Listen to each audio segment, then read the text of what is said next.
brought to you by Bharadwaj electronic and electrical works बरमाड। यहाँ पर इलेक्ट्रॉनिक व बिजली सामान गारंटी के साथ उचित दामों में उपलब्ध है। स्कूली फीस और अन्य चार्जेस वसूलने को लेकर जिला ऊना में अभिभावकों के साथ विधायक राय ज़्यादा सड़क पर उतरे। आज ऊना में विद्यार्थियों के अभिभावकों ने एकजुटता दिखाते हुए स्कूलों की मनमानी के खिलाफ आवाज उठाई। इस मौके पर सदर से कांग्रेस विधायक सतपाल रायजादा भी विशेष रूप से मौजूद रहे और उन्होंने अभिभावकों के साथ डीसी ऊना से मुलाकात की और स्कूलों की मनमानी बंद न होने पर उग्र आंदोलन की चेतावनी भी दी।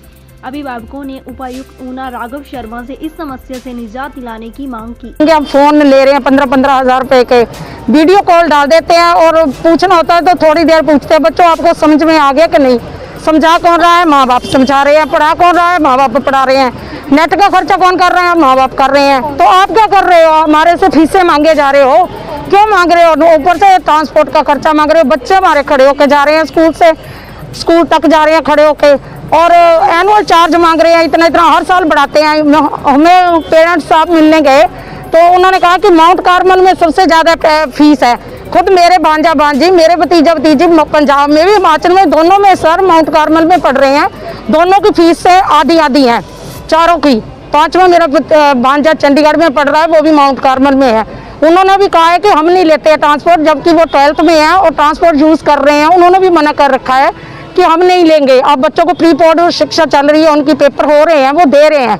तो सर हम क्यों दे? आप ये हमारा यही मुद्दा है कि आप ये बताओ हम क्यों दे फालतू के पैसे? हमारा हस्बैंड घर में बैठे हो, मेरा हस्बैंड तो घर में है, आधे से ज्यादा लोगों के घर में ही है, सभी के घर पे ही है। अब फिर उन्होंने क्या आंसर दिया कि आप बच्चे भी हटा लो। नहीं, मनदीप जी ने कहा कि आप 12 साल से कमा रहे हो कि आप 1 साल की वो नहीं कर सकते? आप प्रॉपर्टी खड़ी कर रहे हो लॉकडाउन में, आप वो पूरा बिल्डिंग खड़े कर रहे हो। आपके वो नहीं, बच्चों की फीस के लिए आप बिल्डिंग हटा सकते थे इस साल, अगले साल बना लेते। जरूरी थोड़ी था इस साल ही बनानी आपने। उन्होंने हमें उल्टा हमें जवाब दिया कि आपने इतना नहीं कमा सकते। हमारे बुजुर्ग है, हमारे पास बीमार भी होते हैं, हमें पे करना पड़ता है, हमें देखना पड़ता है। आप तो कॉम्प्रोमाइज कर सकते थे, हम थोड़ी कॉम्प्रोमाइज कर सकते हैं। कर रहे हैं बच्चे, यहाँ कर रहे हैं, खाने पीने का आधा छोड़ रहे हैं। इसका तो ये थोड़ी कि घर बेच दें हम। फोन न्यू लेने पड़ रहे हैं बच्चों। विधायक साहब से मिले, उनके आगे हमने अपना एक पक्ष रखा है कि स्कूल वालों की भी कुछ बातें सुनो, उनकी भी कुछ प्रॉब्लम्स हैं, उनको समझो और उनको सुनो। सबसे पहले ट्रांसपोर्ट चार्जेस को लेकर के बात हुई, जिसमें हमने उनको बताया कि सिर्फ और सिर्फ हमारा डीजल का खर्चा ही बचता है।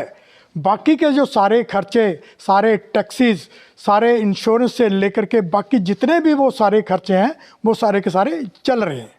हमने विधायक साहब से ये बात कही है कि हमारा पक्ष उठाएं विधानसभा में, और स्कूलों के टैक्स को भी पंजाब की तर्ज के ऊपर स्कूलों के बसेस का जो टैक्स। इस संदर्भ में हमारे जो शिक्षा विभाग है उनके अधिकारियों के माध्यम से आज इसकी मामले की जो है वो जांच कराई जाएगी, और यदि सरकार के दिशा निर्देशों के अनुसार कोई प्रतिबंधित चार्जेस जो हैं प्राइवेट स्कूल द्वारा लिए जा रहे हैं तो उसमें राइट टू एजुकेशन एक्ट के अंतर्गत उनके अगेंस्ट जो है कड़ी कार्रवाई की जाएगी।